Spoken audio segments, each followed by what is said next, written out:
How do you feel about this stage for game number 1? I feel like it heavily favors Olympia. That's what I was going to say. Probably her best stage in the entire game.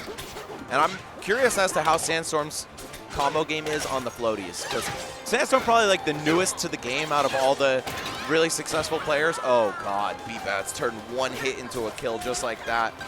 So much easier to combo Olympia with Fleet than the opposite. So I think the punish game is going to strongly favor Bbatts, unless Sandy has something up his sleeve. Ooh, okay, off the top, not going to kill just yet. Despite how small this stage is, the top blast zone is not super low. It's kind of middling. But if you hit Fleet off the top, she is very floaty, so she can die earlier than you think. Down throw. Let's see. Absolutely nothing off it, of course, if he DIs correctly. Now, this is the tough part, is especially at high percents, how in the hell is Olympia going to combo Fleet into a kill? Right. That's your natural edge as a floaty character. You just don't get comboed hard. But Fleet being so light, can work against her as well. We see the forward air from center stage getting the job done. No question about it, especially here on Aetherian Forest. 80% on Sandstorm. That is kill percent, especially on this stage. And Bbatts more than happy to kill you off the bottom. If he can throw you, he can kill you. And there you go. What did we say? You get one throw, you get one kill. Yeah, I mean, Fleet is no joke on this stage either. She can drag you out with forward air so easily. And on other stages, that Nair might not have finished the job, but here it's definitely going to. Absolutely. I think that is one thing that made Bbatts not ban this stage, even though I would have banned this stage, is that he knows he can scam back a little bit. Yeah, if I was playing Fleet, I would at least contemplate leaving it open. But normally I think Olympia is quite good here. It's just because up B and fair kill at disgusting percents. Yes. But yeah, when you're Fleet, you don't have to worry about that. We saw Sandstorm only get like 2 up airs in his combo, which is not normal. Only Fleet, maybe locks it on, and Opsa are getting away with such little punishment. And you really have to know the matchup to understand. Oh my God, Bbatts! Oh! Let him play, bro. He's just a Brawlhalla player trying out the game. You want to grow the community or what, man? Look, he's used to being off stage. You can't trick him like that. Give him a chance. Brutal. It is really funny that the player who comes from the game where you just spend the whole game off stage plays the character that wants nothing to do with off stage. I don't know if Bbatts is like talking to himself or singing along with his music or something, but he had something to say. Oh yeah, he does sing along to his music a little bit. He vibes out. It's very funny to watch when like nothing has happened yet and he's already jamming. Yeah, one of the most flavorful personalities this game has to offer. Absolutely. I love Bbatts. Sandstorm just camping that crystal, trying to force Bbatts into a scary situation, but Bbatts had the answers. He came in knocking anyway, and he knocked down that door.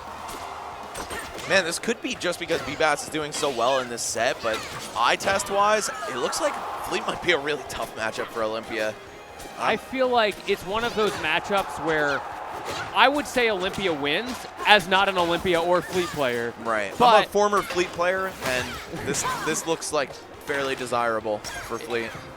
You can scam Olympia so hard when you're off stage that I feel like even if she does win, it's a hard matchup. You know what I mean? Yeah, I mean, you combo her so hard, you edge guard her, etc. Whereas the opposite is not really true. But, I mean, Olympia also has some crazy buttons. She can still kill Fleet very early. So, I mean, obviously it's not a lost cause by any means. But, yeah, we'll see. I mean, it's pure conjecture, and only one game has finished so far.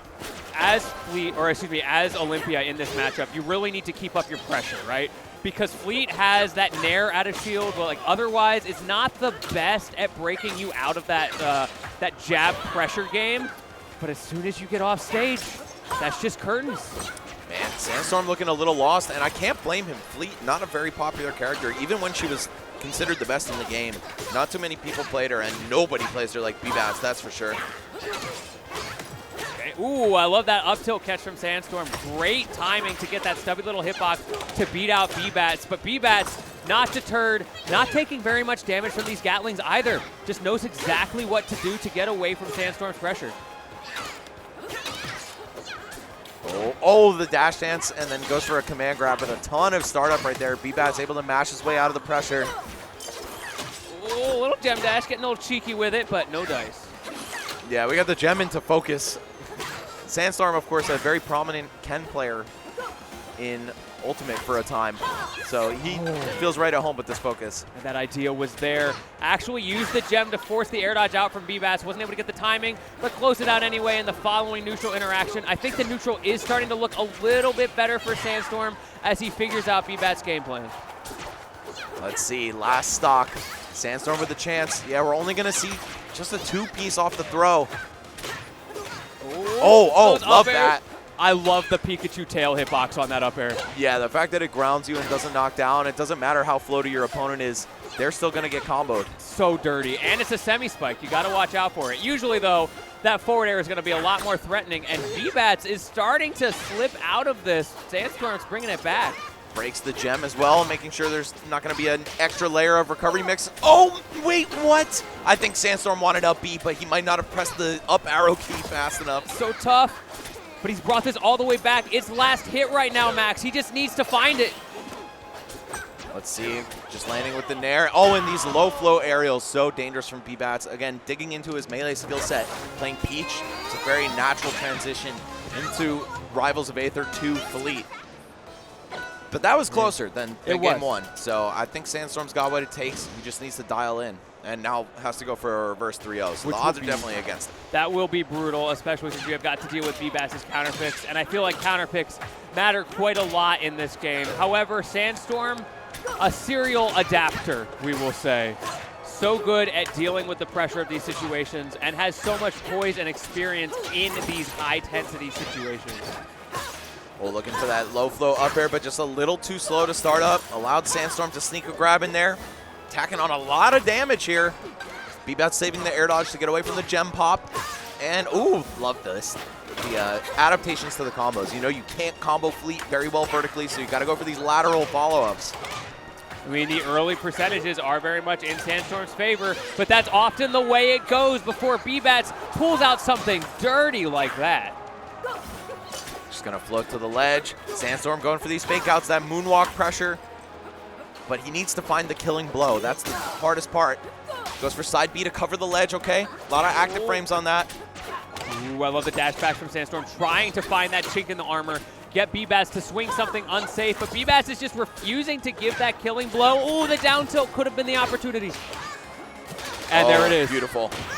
That is one vertical combo that will work on Fleet. The down tilt doesn't send you all that high. Oh my God, what a falling nair there from Bbatts. Still able to cover any option from Sandstorm. Okay, and yeah, that's all you get, one up air. Olympia normally is taking 40, 50 damage every time she finds a grab like that, but Fleet is the exception. It's so tough to deal with because that's what you're used to. Finally gets two that time, but gets punished for it as Bbatts possibly taking the stock here, and sure enough, great positioning to get that gem. I didn't even think about that you can shut down the rat trick by shooting the gem with Fleet. That's so dirty. There's a lot of Olympias in Jersey too, so Bbatts is definitely tapped into this matchup. Showing off that knowledge in real time. No. Not again. Okay, we're good, we're good.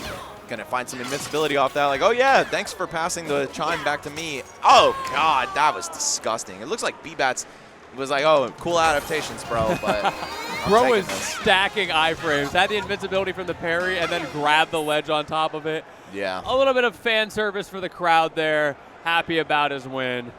Good stuff to Bbatts. Going to be moving on, and that means we'll be up against Stango in top 8 tomorrow.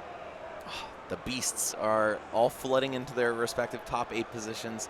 Love seeing these guys come out here and do their thing. Bbatts and Stango, both from a melee pedigree as well. So we're going to see, you know, some similar styles, at least in terms of the stuff they go for, and what they think will work and what won't. That is always fun to see, right? You can tell sometimes when you're like, you mentioned it with the tags on ranked, but sometimes you can just watch someone like, oh, he's jumping in neutral a lot, he's shielding a lot. That's an ultimate player. Yep. Or you get a tech skill zetter. All right, that's a melee player. Or somebody who wants to be, at least. Yeah.